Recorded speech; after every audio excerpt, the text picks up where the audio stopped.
Hi guys. So இன்றைக்கி நம்ம video வந்து பார்த்தீங்கன்னா ஒரு 2 மாதத்துக்கு முன்னாடி இதே வீடியோ தான் போட்டிருப்பேன். இது வந்து பார்த்தீங்கன்னா சிவனோட பார்வதியோட சிலை தான். பட் காளியம்மன் வடிவில் இருக்குது. ஏன்னா உச்சகட்ட கோபத்தில் வரக்கூடிய ஒரு உருவம்னு வச்சுக்கோங்களேன். இதுக்கும் ஒரு சிறு ஸ்டோரி இருக்குது. அதை நான் லைட்டாக சொல்லிட்டு அப்படியே ஆரம்பிக்கிறேன்.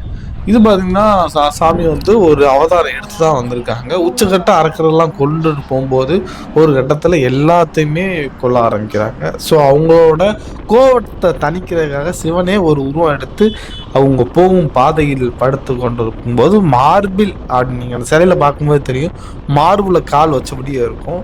அந்த வச்சதுக்கப்புறம் தான் இது நம்மளோட கணவரோட நெஞ்சாச்சே அப்படின்னு சொல்லிட்டு அப்புறம் தான் அவங்களோட ரிலாக்ஸ் மைண்டுக்கு வந்த டைமாக. அது வந்ததுக்கு அப்புறம்தான் இந்த ப்ராசஸ்லாம் நடந்திருக்கு. இப்போ இதை எடுத்து ஒரு ஆள் பண்ணும்போது சுற்றி இருக்க நார்த் இந்தியனும் சரி, அதர் ஸ்டேட்லேயும் சரி, கேரளாலையும் சரி, கேரளாலே ஒரு ஸ்டைல்லே ஒரு ஸ்ட்ரக்சரில் ஒரு கோபுரத்தை நீங்கள் பார்க்க முடியும். ஆனால் எனக்கு இதில் ஃபேவரேட்டுன்னு பார்த்தீங்கன்னா அந்த கோயிலோட அந்த உச்சக்கட்ட கோபமும் அதில் கீழே சிவனோட வந்து மிதிச்சவடி இருக்கிறதுன்னு பார்க்கும்போது ஒரு டிஃப்ரெண்டான ஒரு ஃபீலிங்கை கொடுத்துச்சு. ஓகே, அப்போயே நான் எடுத்து அந்த வீடியோ ஃபுல்லாக போட்டிருந்தேன். ஓரளவுக்கு நல்லா வைரலாக தான் போயிருந்துச்சு. ஸோ அப்போ நான் வேண்டுதல் எல்லாமே வேண்டியிருந்தேன். கண்டிப்பாக நான் வந்து மறுபடியும் வருவேன், வந்து பார்க்க வர்றேன், வரும்போது என்னோடய லைஃபே கொஞ்சம் சேஞ்ச் ஆகிருக்கணும், அப்படி தான் நான் வருவேன் அப்படின்ற மாதிரி ஒரு இதோடு போயிருந்தேன்.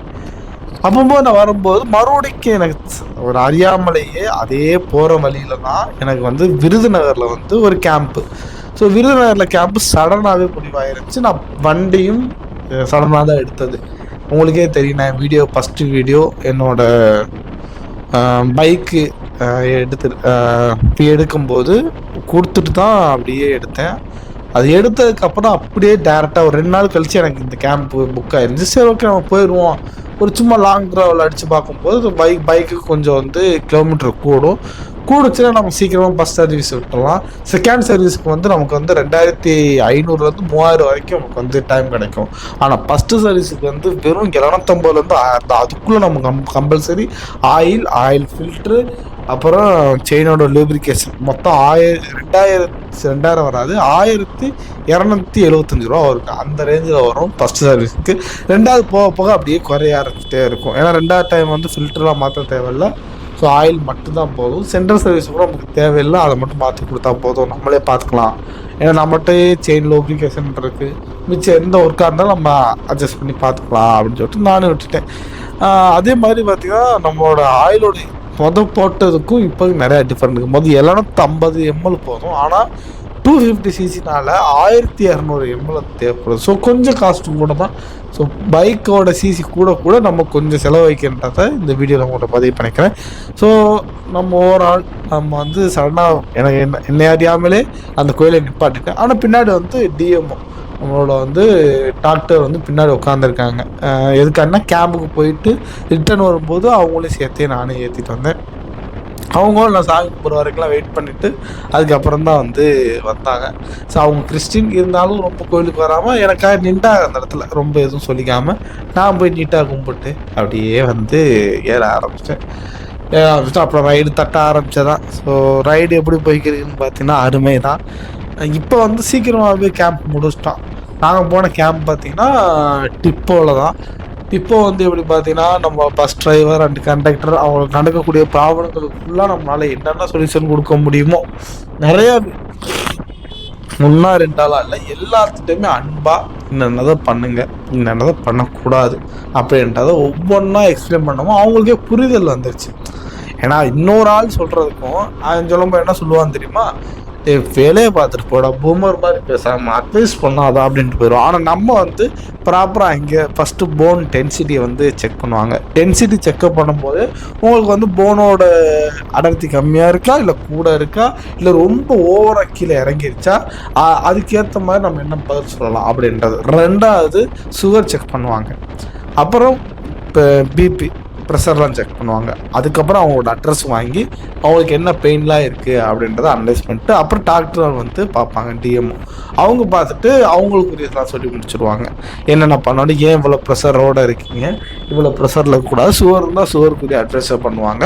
இல்லை டேப்லெட் எடுக்கிறீங்களா அப்படிலாம் எல்லாமே கேட்டு முடிச்சதுக்கப்புறம் அவங்க டேப்லெட் சாப்பிட்றதா இருந்தால் அதுக்கேற்ற மாதிரி சொல்லுவாங்க. இல்லை இப்போ குறைஞ்சிருச்சு, இல்லைன்னா அதுக்கேற்ற ப்ராசஸை மாற்றுங்க அப்படின்றத நல்லா அட்வைஸ் பண்ணுவாங்க. அதுக்கப்புறம் தான் நம்மகிட்ட ஃபிசியோதெரபிக்கு வலி எதுவும் இருக்கிறதா அப்படின்னு இருந்துச்சுன்னா எனக்கு வந்து எழுதி கொடுப்பாங்க. நான் வந்து சைடில் உட்காந்துருப்பேன். எழுதி கொடுத்த உடனே அப்படியே ஆளை சைடில் கூட்டி போய் நான் உட்காந்து பயங்கரமாக எக்ஸ்பிளைன் பண்ணுவேன். என்ன சொல்லுவேன்னா, கால்சியம் ஃபஸ்ட்டு செக்கப்லேயே பார்த்துருவேன். அதில் வந்து -1க்கு மேலே இருந்துச்சுனாலே டென்சிட்டி கம்மி தான், அதுக்குள்ளே தான் இருக்கணும், அந்த லைன்லேயே போட்டிருப்பாங்க. அதை வச்சு ஃபஸ்ட்டு கால்சியம் குறைபாடு இருக்குது உங்களுக்கு. ஸோ கால்சியம் குறைபாடு, வெறும் கால்சியத்தை மட்டும் சில பேர் எடுப்பாங்க, அதில் எந்த ஒரு யூஸுமே இல்லை. நிறையா பேர் சொல்கிறதா தானே, கால்சியம் வந்து கம்மியாக இருக்குது அப்படின்னு. கால்சியத்தோடு சேர்ந்து விட்டமின் டி எடுத்தால் தான் ரெண்டும் கொலாப்ஸ் ஆனால் மட்டும்தான் அந்த இடத்துக்கு போய் சேர்ந்து போனை வந்து இன்னமும் நல்லா டென்சிட்டியை மாற்றும். அப்போ விட்டமின் டி ஈஸியாக எதில் கிடைக்கும் கேட்டிங்கன்னா சூரிய வெளிச்சத்தில் மட்டும்தான். மற்றபடி சும்மா நம்ம வெஜிடபிள்ஸ் எடுத்துக்கங்க, டேப்லெட் எடுத்துக்கங்க அப்படின்னா அவ்வளோ சீக்கிரத்தில் கிடைக்காதுங்க. நம்ம இயற்கையாக கிடைக்கிறதே எடுத்துக்கிறது வந்து பெஸ்ட்டு. அதனால தான் சொல்ல வரேன், முடிஞ்ச அளவுக்கு இயற்கையாக எடுங்க, சன்லைட்டில் கொஞ்சமாக பண்ணுங்க. நான் டிரைவராக இருக்கேன், என்ன பண்ணுறேன், ஒன்றும் பிரச்சனை இல்லை. காலையில் ஓட்டுவில் அந்த சன்னை லைட்டாக தூக்கிக்கிங்க, கரெக்டாக ஒரு 6 to 7 உங்களோட கையை மட்டும் மேலே வச்சுட்டு சைடில் அப்படியே ஓட்டுங்க. உங்கள் உடம்புல அந்த சூரிய வெளிச்சம் ஆட்டோமேட்டிக்காக வந்து படும் அப்படின்றவே. இல்லை சாயந்தரம் அப்படி முடியலையா, சாயந்தரத்தில் வர அந்த இதை வந்து ஒளியை எடுத்துக்கோங்க. ஸோ பெஸ்ட்டாக இருக்கும் அப்படின்ட்டு சொல்லிடுறது. அப்புறம் கால்சியத்துக்கு நான் என்ன சாப்பிட்றதுன்னு கேட்கும்போது சீப் அண்ட் பெஸ்ட்டாக நான் சொல்கிறதானே நான் இருக்கேன். பிறண்ட துவையல் எடுத்துக்கோங்க, முடக்கருத்தான் கீரை எடுத்துக்கோங்க, அப்புறம் இந்த உளுந்து சம்பந்தமான பொருட்கள் எல்லாமே எடுத்துக்கோங்க. ஸோ கால்சியத்தோடு சேர்த்து புரோட்டீன், சோயா பீன்ஸ் எடுத்துக்கோங்க. ஸோ ஓரளவுக்கு முந்திரி போல் பாதாம் 30 கிடச்சிச்சின்னா கொஞ்சம் சாப்பிடுங்க. அப்பப்போ பாசிப்பருப்போட பயிர்களை முளைக்கட்டி சாப்பிடுங்க. இந்த மாதிரி அப்படி எக்ஸ்பிளைன், அவ்வளோ ரிச்சான ஃபுட்டு கேட்டாலும் சரி, பூரான காசு கம்மியாக இருந்தாலும் கேட்டாலும் சரி, ஸோ எல்லாத்தையுமே நான் எக்ஸ்பிளைன் பண்ணிவிட்டு அதுக்கப்புறம் தான் ட்ரீட்மெண்ட்டுக்குள்ளே போவேன். அப்படி அவ்வளோ சுகரும் இருந்துச்சுனாலும் நல்லா மென்று சாப்பிடுங்க, ஓரளவுக்கு நடங்க. சுகர் சாப்பிட்டீங்களா பிரச்சனை இல்லை, ஒரு ஆசைப்பட்டு சாப்பிட்டீங்க, அதுக்கேற்ற மாதிரி அந்த கலோரியை பேர்ன் பண்ணுற அளவுக்கு கொஞ்சமாவது மூவ்மெண்ட் பண்ணி உடம்பு இது பண்ணுங்க. ஸோ கொஞ்சம் ஒபிஸாக இருந்தால் உடம்பு குறைக்கிறக்கூடிய டிப்ஸ் சொல்லுவேன்.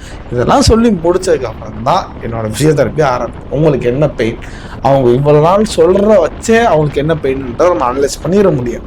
எப்படின்னு கேட்டிங்கன்னா, அவங்க வந்து கண்டக்டரு அப்படின்னு ஒரு எக்ஸாம்பிள் வச்சுக்கோங்க. இப்போ கண்டக்டர் என்ன பண்ணுவார், ரொம்ப நேரமாக ஒரு இடத்துல உட்காருவார், அதே மாதிரி ஒன் சைடாக சாஞ்சிக்கிட்டு நிற்பார். சரிங்களா, இந்த 2 பொசிஷனை அடிக்கடி அதிகமாக பண்ணுறது வேலை அவர். அதனால பாதம் பயங்கரமாக வலிக்கும். அதுக்காக அழகான தீர்வு, நைட் ஆனாலும் எரிச்சலாக இருக்கும் சார், எப்பயாவது தேய்ச்சி விட்டு ஏதாவது நான் பண்ணாலும் அது நல்லாயிருக்கும். அப்போ அதிலேயே ட்ரீட்மெண்ட்டும் வந்துடுது பாருங்கள். நைட்டு வேறு ஒன்றும் இல்லை, சுடுதண்ணி ஒத்தரை வைங்க. ஸோ பிளட் சர்க்குலேஷன் நல்லாயிருக்கும். அதுக்கப்புறம் நான் சொல்லி கொடுக்குற ஸ்ட்ரெச்சிங் எக்ஸசைஸாக பண்ணுங்கள்.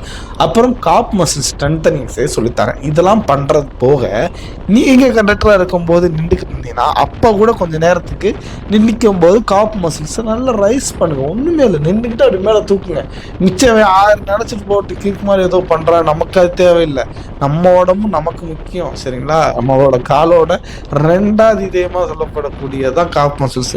அதை நல்லா ஆக்டிவேட் பண்ணுங்கள். உடம்பு சும்மா சாய்ச்சிக்கிட்டு உட்காராதே, சீட்டு கிடச்சா உட்காந்து பழங்க. நான் நின்றே பழகிட்டே அப்படிலாம் சொல்லிக்கிற கூடாது. இன்னும் பூமர் மாதிரி முடிஞ்சா சீட்டு கொடுத்தா போய் உட்காருங்க. இல்லைன்னா கண்ட்ராக்ட்னு ஒரு சீட்டு ஒதுக்கப்பட்டிருக்கும், அதுலையாவது நீங்கள் போய் கண்டிப்பாக உட்காருங்க. ஸோ இதான் அவங்களுக்கு அட்வைஸ் முடிஞ்சு.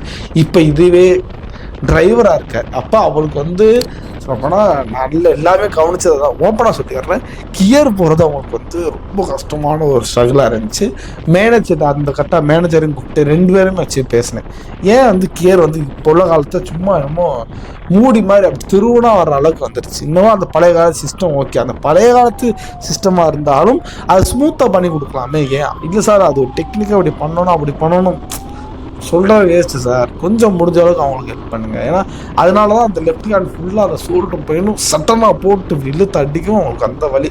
சரி ஓகே, அது மட்டும் இருக்கா அப்படிங்கன்னா சுகர்னால் வரக்கூடிய பெரிய ஆர்த்தரைட்டிஸ், ஸோ ஃப்ரோசன் ஷோல்டர் அவங்களுக்கு வந்து அதிகமாக இருக்கும். அவங்களுக்கும் சேம் ப்ராசஸ் தான். ஸோ ஹாட் வாட்டர் வச்சு அப்புறம் மொபிலைசேஷன்லாம் பண்ணி கொஞ்சம் எக்ஸசைஸ்லாம் அழகாக நிட்டு அந்த இடத்துல சொல்லி எக்ஸ்பிளைன் பண்ணிவிட்டு அந்த இடத்துல செய்யவும் சொல்லி வீட்டிலே போயிட்டு கண்டிப்பாக பண்ணுங்க. ஸோ வீட்டில் யாருக்காவது பிரச்சனைனாலும் டேரெக்டாக ஹாஸ்பிட்டலுக்கு வாங்க. ஏன்னா அவங்களுக்கு வந்து கவர்மெண்ட்லேருந்து ஸ்கீமில் ஒரு கார்டு கொடுத்துருப்பாங்க இன்சூரன்ஸில் வந்து, அதை நீங்கள் யூஸ் பண்ணலாம்.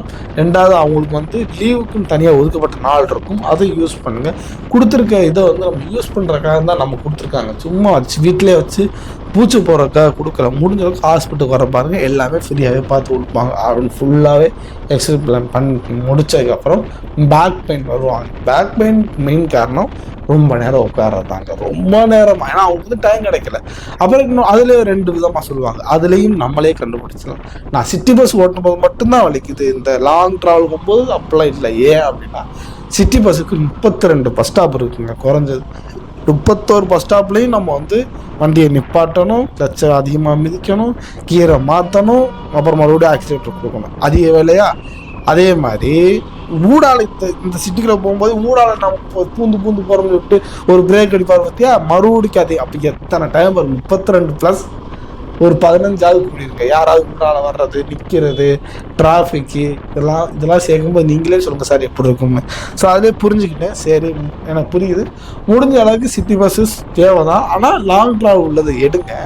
சிட்டி பஸ் எடுத்தால் அப்போக்கப்போ கொஞ்சம் ரெஸ்ட் எடுங்க. அன்றைக்கி கொஞ்சம் ரொம்ப ஓவர் டியூட்டி பார்க்காம கொஞ்சம் குறைவான நேரத்தில் பார்த்து கொஞ்சம் ரிலாக்ஸ் ஆகிட்டு டீலாம் சாப்பிடுவாங்க. சில நேரத்தில் நான் சின்ன வயசில் படிக்கும்போது பஸ்ஸுக்காரங்க லேட் ஆனால் அவ்வளோக்கோ ஏன் உங்களுக்கு வந்து டைமிங் வர தெரியாதா அப்படின்னு. அப்போ தான் நான் டிப்போவில் பார்க்கும்போது தான் தெரியுது, திடீர்னு பஞ்சர் இருக்கும், திடீர்னு இதை மாற்றணும், உடனே மாற்றிட்டு உடனே ஓடணும். அப்படியே பார்க்கும்போது கொஞ்சம் இதாக தான் இருந்துச்சு. நம்ம சின்ன வயசில் அவங்களெல்லாம் தப்பாக நினச்சிட்டோம். அந்தளவுக்கு சொல்லலாம் தெய்வம் தான். அவ்வளோ ஒர்க் அவுட் பண்ணி நமக்காக தூக்கம் சரி இல்லாமல் அவரோட ஒர்க்கை ஃபேமிலியை விட்டுட்டு அந்த டிப்போவில் வந்து தங்கியிருந்து சாப்பாடு சாப்பிட்டுட்டு அவங்க போகிறதெல்லாம் பார்க்கும்போது கொஞ்சம் சங்கடமாக தான் இருந்துச்சு.